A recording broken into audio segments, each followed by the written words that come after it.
5 kilo ration नहीं चाहिए मुझे। घर में हर जो मेरे बेटी बेटा इंटर BA की उसके लिए नौकरी चाहिए। 5 किलो अनाज हम लोग पैदा कर सकते हैं, उसके लिए पानी की सिंचाई की व्यवस्था चाहिए। मुझे 5 किलो अनाज की जरूरत नहीं, 5 किलो नहीं 5000 किलो तैयार कर सकते हैं। लेकिन केंद्र में जो सरकार है वो कह रही है हिंदू खतरे में है। अरे कितना हिंदू खतरे में है? सबसे पूजा करवाइए बैठ के, खाली मुंह से बोलने से होगा? मोदी जी कह रहे हैं हमको वोट दिया जाए, बीजेपी को वोट दिया जाए। अब तो वो नहीं चलेगा, अब चेहरा देख के वोट नहीं मिलेगा। चुनाव में आएंगे, दारू पिलाएंगे, मुर्गा खिलाएंगे, चुनाव जीत जाएंगे। जीतने के बाद दिल्ली में आराम शिफ्ट हो जाएंगे। उनको पता नहीं जयनगर में क्या हो रहा है, बरकट्ठा में क्या हो रहा है, कहीं भी विकास का कोई भी नीति नहीं है। उन लोग का सोच है। हमारे विधायक जी अमित यादव ही ने आज से 2 साल पहले एक एनुअल फंक्शन में बोले थे, उनके मुखारबिन से अगर आप लोग को समय मिले पूछिएगा, उनका कहना है कि जब तक चाचा भतीजा जिंदा रहेंगे तब तक बरकट्टा सीट मेरा रहेगा। ये उसकी सोच है, इसलिए उस चाचा भतीजा को बरकट्टा विधानसभा से फिर 0 से वोट किया जाएगा, बल्कि जमानत जब्त होने की स्थिति में और होके रहेगा। आप मोदी कास्ट से आते हैं? ओबीसी से मतलब नहीं है, हम ओबीसी कास्ट से है। नहीं, आरक्षण का भी मुद्दा चल रहा है इस देश में, बहुत तेज चल रहा है। और झारखंड में मुझे लग रहा है सबसे ज़्यादा आरक्षण है। तो वो कह रहे थे आरक्षण में छेड़छाड़ कर दिया गया, उसको सही करना है। क्या आपको लगता है कि आपका आरक्षण घटा दिया गया है, बढ़ा दिया गया है? कि खाली हिंदू खतरे में, उसके लिए क्या कर रही है केंद्र सरकार? खाली यही बोल रही है घंटा बाजारी हिंदू खतरे में है। 1 लाख बीटेक कर रहा है, 200 वैकेंसी निकल रहा है, क्या करेगा आदमी, कहाँ जाएगा? अब मान लीजिए यहाँ बांजेडी प्लांट खुला हुआ, उसमें जाके 1 लाख ले लो, 2 लाख ले लो, घूस लेके बाहरी लोग को इंटर कर रहा है, एंट्री कर रहा है जॉब में। तब कहाँ से जॉब लगेगा भी हम लोग का?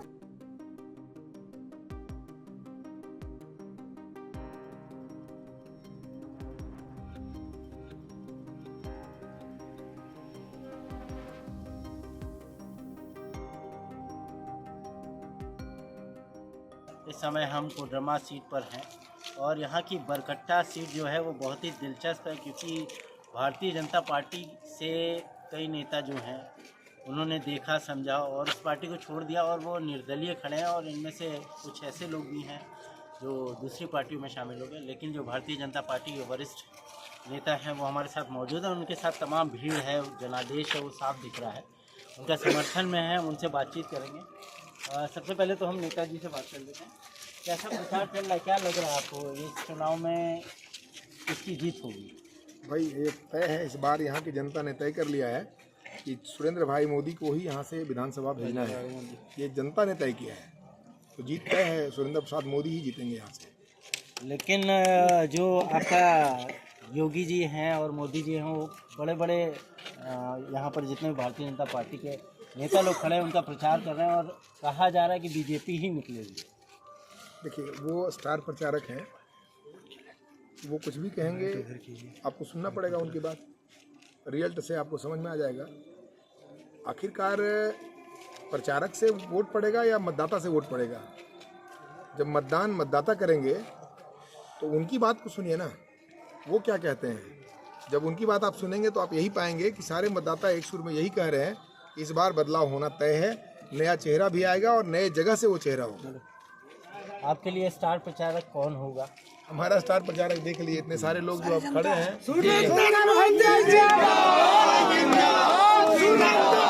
अभी हमारी संख्या यहाँ पे जो आप भीड़ देख रहे हैं, ये आधी से भी कम भीड़ है। हमारे यहाँ भी करीब 500 से ज़्यादा की संख्या में लोगों ने हमको बिठाया था कि नहीं मैं आपके लिए क्या कर सकता हूँ। वो हम ही को पूछ रहे थे कि मैं आपके लिए क्या कर सकता हूँ, क्षेत्र में मैं कैसे काम करूँ।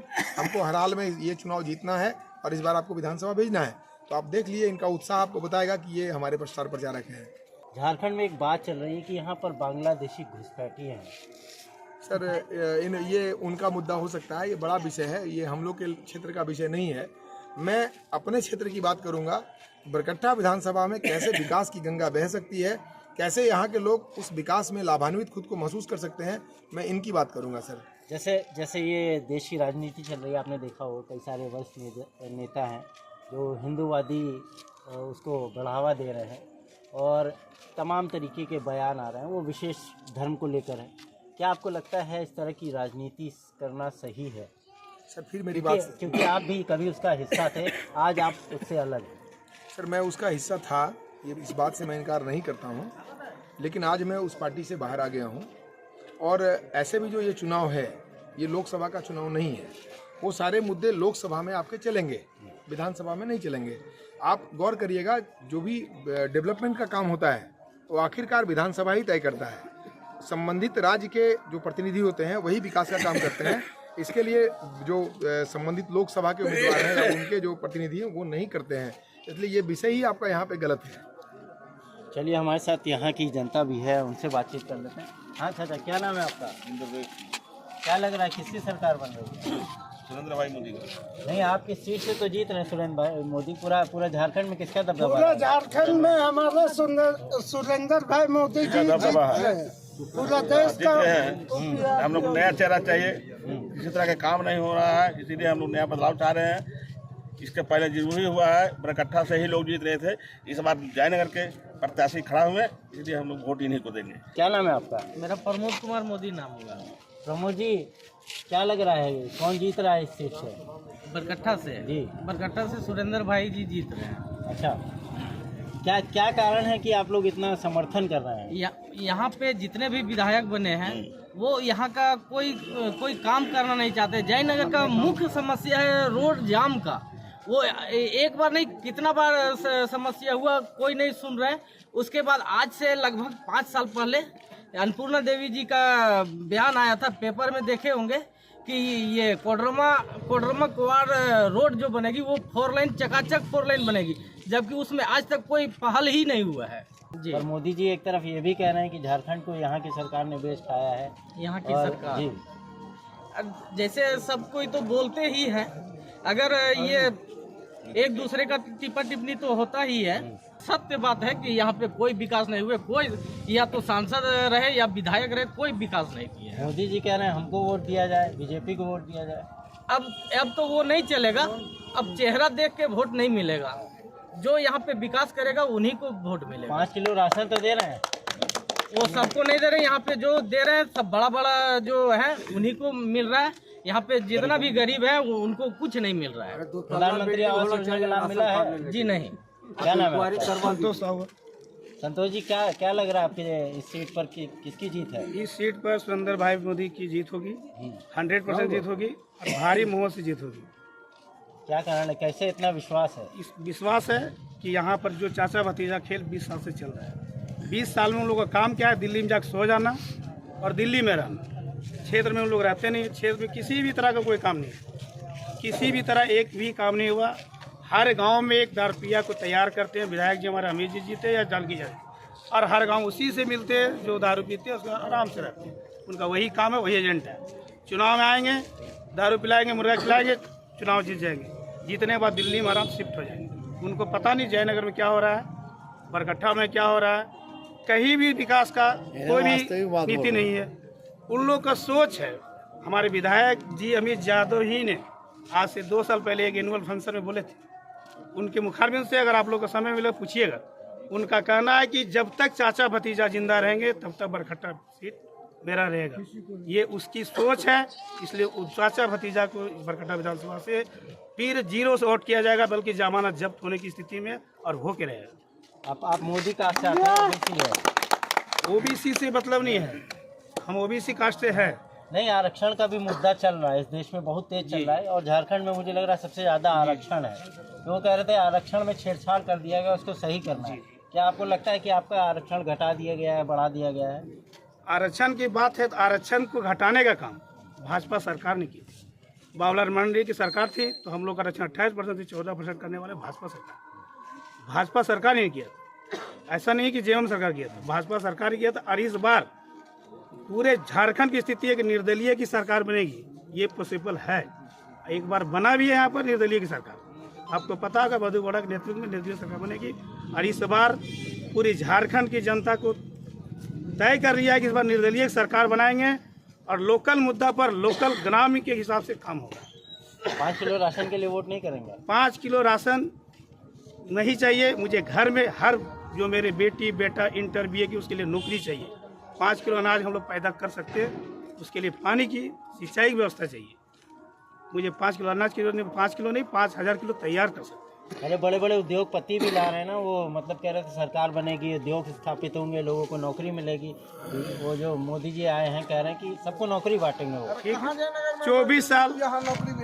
24 साल झारखंड अलग हुए हो गए। मुझे जहाँ तक लगभग पता है कि 15 साल भाजपा सरकार हुई। जयनगर में कौन सा उद्योग खड़ा किए? कोडरमा में कौन सा उद्योग खड़ा किए? कोडरमा में 10 साल अन्नपूर्णा देवी हमारी मैडम बनी, सांसद बनी, कौन सा उद्योग पैदा किए? अरे एक हॉस्पिटल जो जयनगर में उसमें डॉक्टर भी नहीं है, यही विकास किए। हमारे अमित यादव जी 10 साल विधायक रहे, उनके पिताजी 5 साल रहे, जानकी यादव 5 साल रहे। ब्लॉक में जाइए, एक मोटिशन करेंगे 20,000 रुपये लगेगा। क्या कर रहे हो? सब जगह कमीशन ले रहे हैं, थाना में कमीशन, पासपोर्ट बनाइए 500 रुपये लगेगा। मैं बिल्कुल मैं बोल रहा हूँ, हकीकत बोल रहा हूँ, पासपोर्ट के जाइएगा 500 लगेगा। विधायक जी कहाँ क्या कर रहे हैं? 500 में जरूर 200 कमीशन होगा, इसको मान के चलिए। जब मेरा काम नहीं हो उसका मतलब कमीशन खुद ही ज़्यादा हो रहा है। इसलिए ऐसा परिस्थिति नहीं चाहिए। और मैं तमाम बरकट्ठा जनता से अपील भी करता हूँ, इस बार निर्दलीय सरकार बनाइए, पूरे झारखंड में निर्दलीय सरकार बनाइए और दिखाइए कि झारखंड के लोग क्या चाहते हैं। वास्तविक बात बोल रहे हैं। क्या नाम है आपका? क्या लग रहा है किसकी सरकार बन रही है? नरेंद्र भाई मोदी की। आप तो एकदम भगवा तिलक लगाए हैं, तो ये हिंदुत्ववादी वाली सरकार बननी चाहिए। हिंदुत्ववादी क्यों बनेगा भैया? विजन होना चाहिए, नेता के पास सोच होना चाहिए। जब आपका सोच ही अटक गया है उतना दूर तक कि दारू मुर्गा तक सीमित रखेंगे, तो कहाँ से आपका सोच ऊपर जाएगा? उनको क्या चाहिए भैया कि ठेकेदारी चाहिए, बिल्डिंग बना, अपना पैसा है, बाकी हमको सो जाना है, तो कहाँ से चलेगा? टीका लगा रहे। हमारा धर्म भी है, हम धर्म से भटके नहीं हैं, लेकिन धर्म के साथ साथ हमको विकास भी चाहिए। खाली धर्म लेके चलेंगे तो काम चलेगा? मेरा पेट भरेगा धर्म से? लेकिन केंद्र में जो सरकार है वो कह रही है हिंदू खतरे में है। अरे कितना हिंदू खतरे में है? सबसे पूजा करवाइए बैठ के, खाली मुंह से बोलने से होगा कि खाली हिंदू खतरे में? उसके लिए क्या कर रही है केंद्र सरकार? खाली यही बोल रही है, घंटा बजा रही है हिंदू खतरे में है। उसके लिए कर क्या रही है केंद्र सरकार? से पूछिए आप जाके कि आप हिंदू खतरे में उनके लिए क्या कर रहे हैं? तो रोजगार नहीं मिला है यहाँ पे? क्या मिला भी? आप देखिए, हम लोग जैसा कितना पढ़ाई किए? बीटेक किए हैं। कहीं नौकरी वोकरी के लिए अप्लाई किया? Central government, state government? वे हर जगह अप्लाई किए। एक बात समझिए, 1 लाख रुपये, 1 लाख बीटेक कर रहा है, 200 वैकेंसी निकल रहा है, क्या करेगा आदमी? कहाँ जाएगा? अब मान लीजिए यहाँ बांजेडी प्लांट खुला हुआ, उसमें जाके 1 लाख ले लो, 2 लाख ले लो, घूस लेके बाहरी लोग को इंटर कर रहा है, एंट्री कर रहा है जॉब में, तब कहाँ से जॉब लगेगा भी हम लोग का? अब बताइए गरीब आदमी कहाँ से देगा? पढ़ाई भी करे, 5 लाख रुपया देखे, अभी 5 लाख घूस दे तो कहाँ से नौकरी कर पाएगा? आपकी शादी हुई? शादी हो गई है, बच्चे भी होंगे? हाँ बच्चे भी तो बिल्कुल। कैसे नौकरी वोकरी कहाँ कर रहे हैं? कैसे चल रहा नौकरी है? नहीं कर रहे हैं, सेल्फ जॉब कर रहे हैं, सेल्फ बिजनेस कर रहे हैं। कितना कमा लेते हैं? भैया वही 25-30 हज़ार रुपये कमाते हैं। चल पाता है घर से? 25 हज़ार में चल पाता है गाँव घर में भी। गाँव घर में तो चल जाता है, बाकी बाहर रहने से तो नहीं चलता है। तो सरकारी स्कूल, सेंट्रल गवर्नमेंट भी बहुत सारी स्कीम निकाल रही है कि बच्चों को पढ़ाई के लिए पैसा देंगे, उनको विदेश भेजेंगे, तमाम योजनाएं हैं। भैया वो तमाम योजनाएं उन्हीं के लिए है। एक बात समझिए, मान लिया 1 लाख बच्चे हैं, उसमें अगर 2-4 बच्चे को दे देंगे तो कितने लोग लाभान्वित होंगे? ये आप हमको बताइए। मैं आपसे पूछना चाहता हूँ, आपके भी बच्चे होंगे, कितने बच्चे आपके लाभान्वित हुए उनसे? आप बता सकते हैं क्या हमको? अब बताइए हमको कि आपके बच्चे कितने लाभान्वित हुए? कितने लोगों को फ्री में स्कूल मिला? कितने लोगों को फ्री में स्कॉलरशिप मिला होगा? कितने लोगों को, आपके भाई भी होंगे, कितने लोगों को बढ़िया कॉलेज में बेनिफिट मिला होगा? किन्हीं का भी सरकार हो, आप हमको बता सकते हैं? पर ये देश तो विश्व गुरु का देश है, कहते हैं कि मोदी जी का विदेश में डंका है। भैया डंका बजने से बजता होगा, ठीक, हम नहीं मान रहे हैं, वो भी अपने जगह नेता सही है, लेकिन धरातल पर विकास दिखाने से होगा। लोग मानते हैं, हम नहीं ये नहीं बोल रहा हूँ, लेकिन धरातल पर जब तक आप कुछ नहीं दिखाइएगा, कितना दिन तक डंका बजेगा आपका? कुछ तो दिखाना होगा ना।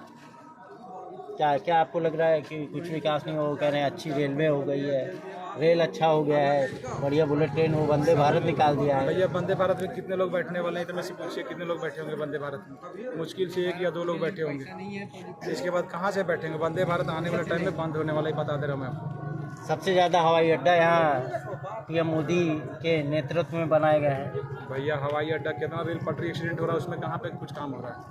एक बात बताइए, अभी जो रेलवे का सिस्टम कर दिया है, जो रिजर्वेशन में आपके पास सीट है 60, चढ़ने वाले हैं 150-200, बाकी लोग कहाँ जाएंगे? सब एसी में घुसेंगे, थर्ड एसी में घुसेंगे और वंदे भारत में घुसेंगे। उसमें कहाँ नहीं आप स्लीपर का बोगी बढ़ा रहे हैं?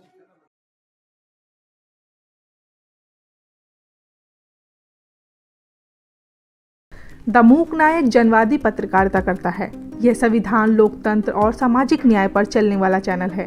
अगर आप भी चाहते हैं द मूक नायक हमेशा हाशिए पर खड़े लोगों की आवाज़ बुलंद करता रहे, बेजुबानों की पीड़ा दिखाता रहे, तो सपोर्ट कीजिए। सपोर्ट करने वाला लिंक आपको स्क्रीन पर दिखाई दे रहा होगा। साथ ही डिस्क्रिप्शन में जाकर भी आपको ये लिंक मिलेगा, जहाँ पर जाकर आप हमें सपोर्ट कर सकते हैं और हमारे काम को आगे बढ़ा सकते हैं।